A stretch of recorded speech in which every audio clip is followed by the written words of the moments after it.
সাকিব বুবলির সম্পর্ক নতুনভাবে ফিরে আসেনি, বরং এটি আরও বেশি শান্ত, পরিণত ও আপন হয়ে উঠেছে বলে জানিয়েছেন নির্মাতা চয়নিকা চৌধুরী। নিজের অনুভূতি তুলে ধরে এক দীর্ঘ ফেসবুক স্ট্যাটাসে তিনি সাকিব বুবলি ও তার ছেলের বিয়ের জন্য ভালোবাসা ও শুভকামনা জানিয়েছেন। বিস্তারিত থাকছে ডেস্ক রিপোর্টে।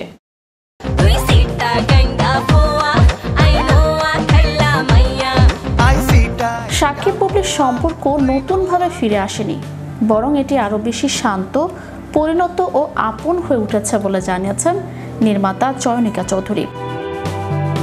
তিনি বলেন, কখনো কখনো জীবনে ফিরে আসাটাই সবচেয়ে সাহসী কাজ। আর একবার যখন দুটি আত্মা একসঙ্গে মিশে যায়, তখন সেটাকে আর ফিরে আসা বলা যায় না।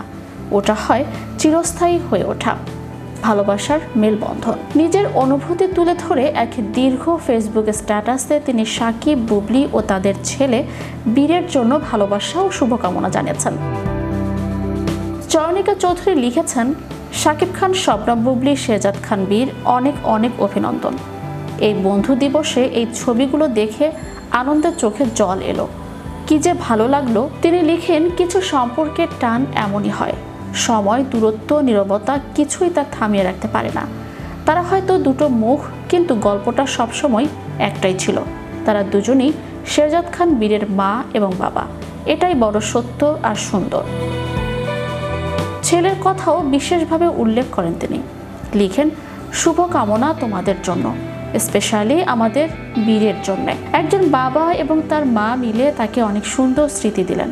জীবনটা তো অনেক অনিশ্চিত, তাই এই ভালো লাগা থেকে যাবে ছোট্ট বীরের মনের গহীনে। শেষে নির্মাতা চয়নিকা চৌধুরী সাকিব খান ও বুবলি দুজনকেই ধন্যবাদ ও ভালোবাসা জানিয়ে লেখেন, এবার আর কোনো রেখা নয়, শুধু অনন্ত মেলবন্ধন।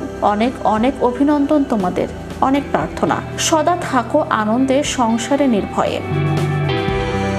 চয়নিকার এমন স্ট্যাটাসে আবেগে ভেসেছেন বুবলি। তিনি কমেন্ট বক্সে লিখেছেন, আপনি, আমি ভাষা হারিয়ে ফেলেছি। তুমি এত সুন্দর করে লিখো কিভাবে? অনেক ভালোবাসার একজন মানুষ আপনি। সবসময় দোয়া ও ভালোবাসা। চ্যানেল ইউরোপ বিনোদন ডেস্ক।